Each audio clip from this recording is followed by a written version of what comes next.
Hey boys and girls, how's it going? My name is ProfessorSnipe, but people just call me Prof. Today I'm extremely proud to present the MTAR-21 gun review and commentary. The MTAR-21 is a variant of the TAR-21, which is an Israeli bullpup assault rifle designed and manufactured by Israel Weapon Industries.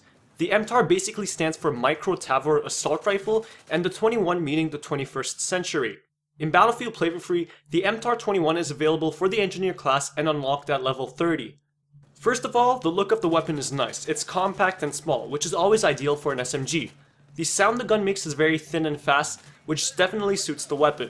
The iron sights are going to be a flaming discussion in the community.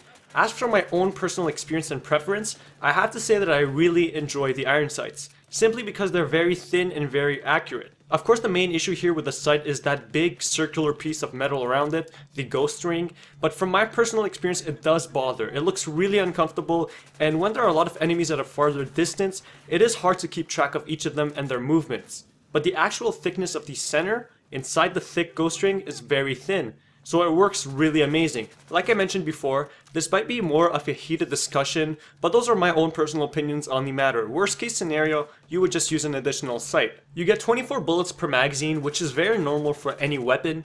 The norm is in the mid-20s. You also get 4 magazines, which is once again the average for an SMG.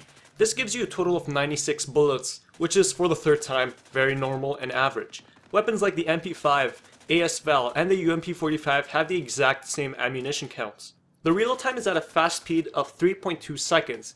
Issues you will encounter with the reload is the fake animation it has. The animation seems to finish much faster than the actual time, and what this does is screw up your sense of use for the weapon. 2 examples I can provide for this is cancelling the reload time, which normally people knife or switch weapons back and forth. You will feel like you reloaded, but in reality, you still have to wait about half a second. The second example here is when you're hiding in cover trying to reload, then you pop up to kill an enemy. Sometimes you'll pop up ready to kill, yet your animation has deceived you into thinking that it's done reloading. So for that reason, please pay attention to your ammo bar with this gun. The bullet speed, also known as projectile velocity, is at a very high 675 meters per second, which is even more than certain weapons with attachments. That is extremely crazy and very useful against vehicles driving towards you or any driver or pilot. It's not as high as the MP5, MP7, or PDWR, but it is very close. The rate of fire is at an average 600 rounds per minute, which is really not surprising at all. I have mixed feelings for the damage and range, simply because it's not very impressive but still works out great in game. As you can tell here by the table, the minimum and maximum for initial range is spaced out by 4, which goes to show that the initial damage drop off is big. The max of 24 is a bit lacking considering the fact that weapons like the MP7 or PDWR can do a minimum of 24. Interesting enough, the damage at medium range and long range is above the average, which is not that very important since you'd want to stick to close quarters engagement with this weapon. So the only problem I have with the damage is at close range, which is what I'd prefer boosting up. The range on the other side is above average. It's not high enough to be very impressed, but when compared to weapons like the AKS-74U or the Uzi, an initial range of 0 to 23 and a long range of 30 plus is pretty damn good. The Uzi, for example, has a close range of 0 to 10 and a max of 20 plus, which is very embarrassing. So for the range, it's good. Damage, not the best at CQC, which is the most important. The deviation of this weapon is one of the best. It's very accurate. The best weapon to compare this to is the ASVAL. At times, it will go off target, but when you find the sweet spot with tap firing, it becomes a laser. And I'm not even joking, a laser. The recoil is also very manageable. It has an upwards right recoil pattern since it's a bullpup, but it worked incredibly well mixed in with the deviation. If you're not a big fan of upwards right patterns, especially for an SMG which may feel unusual, this gun might not be the best for you. Hipfiring this weapon is also a point I enjoyed with this gun. I will admit that at times it was completely unreliable and should have saved me, but there were others where I would not expect the hipfire accuracy to be pinpoints. Out of 10 engagements, you will win 8 of them, which is definitely on the better side of things. It's also very rewarding to use this weapon as a hipfire beast. The best tips I have for this weapon are to get comfortable with the sights or substitute them for a sight of your choice. In my opinion, the red dot works the best.